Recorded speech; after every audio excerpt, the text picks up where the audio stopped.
Just because you don't understand it, it doesn't mean that you should give up and leave it.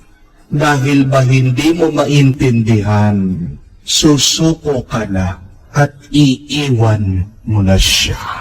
Maraming bagay sa ating buhay ang hindi natin maiintindihan. A lot of times we will be lost.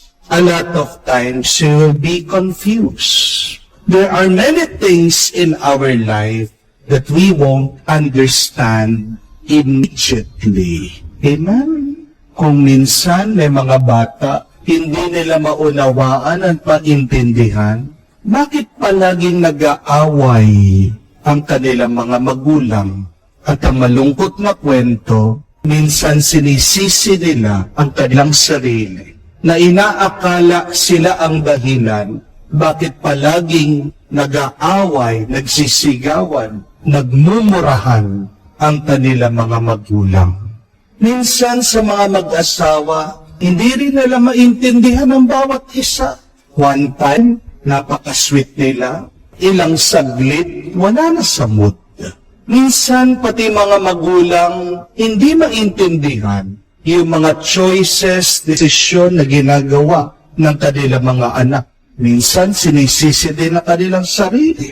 Iniisip, nagtataka, mahusay naman ang pagpapalaki ko sa aking anak, pero bakit? Mali yung kanyang mga pinipili. Pinapangaralan mo, tinutuwin mo, ginagabayan mo, pero matigas pa rin ang ulo. Mapilit pa rin dun sa mali na kanyang gusto. Minsan hindi maintindihan ng mga negosyante, mga nagtatrabaho. Masipag naman sila, namuhunan, nagsakripisyo, binigay lahat, todo-todo. Pero bakit nalulugi pa rin yung kanilang business? Nagkakabaon-baon sa utang. Kung minsan din hindi maintindihan ng iba, healthy lifestyle, hindi naman kumakain ng masama, ng bawal, pero bakit sila pa yung nagkaka-cancer? Sila pa yung nagdadialysis? Sila pa yung may sakit ngayon? Kung minsan din darating sa ating buhay, ang pagkalito, hindi mo alam kung ano yung nararamdaman mo, bakit hindi ka palagay, hindi ka makatulog, may insomnia ka, walang kapayapaan ng iyong puso. It happens to all of us.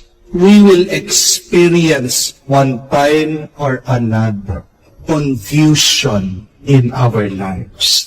But remember this. If you do not understand it, what should you do?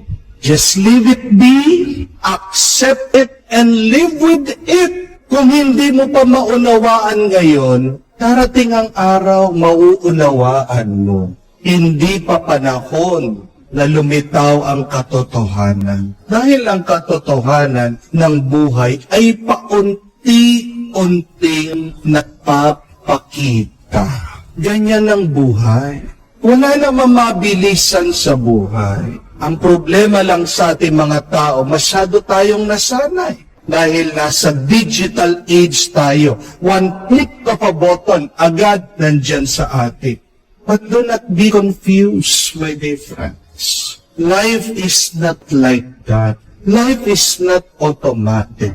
Some things in our life do not immediately come to us, reveal themselves to us. You do not quickly get what you want. Amen? But if you really want it, you should be patient and you should believe that someday you will receive what you deserve. You will get what is really for you. Amen? Hindi nakakahiya na aminin mo na hindi mo maunawaan ang bagay-bagay sa buhay mo. Hindi tanda ng kamangmangan ang pag-amin na hindi mo alam. Pero pag inaamin mo na hindi mo maunawaan, hindi mo maintindihan, yan ay tanda ng pagpapakumbaba. At ang tunay na karunungan nag-uumpisa pag inaamin mo na hindi mo maunawaan at hindi mo maintindihan. Dahil ang mga mangmang ay nagmamarunong. Ang mga mangmang, mga mayayabang, ang tawag nga natin sa kanila mga AK, all-knowing.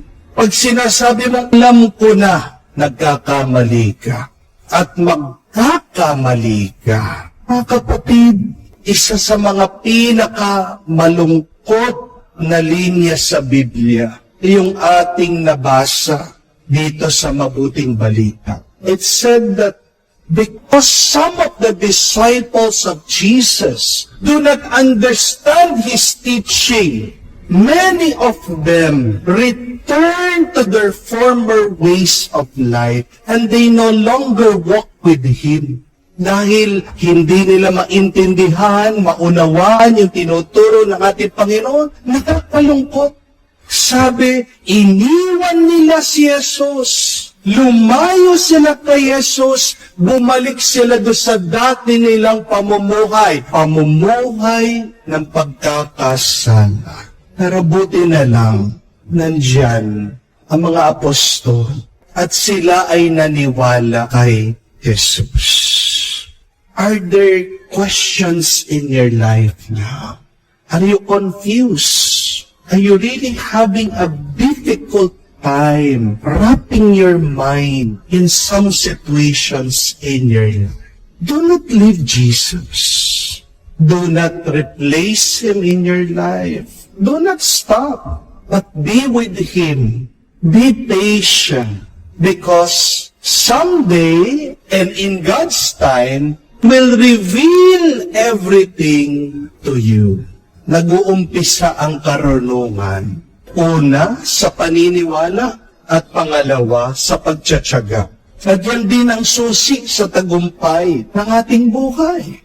Kung hindi ka naniniwala na ikaw ay saswelduhin, bakit ka mananatili sa isang trabaho?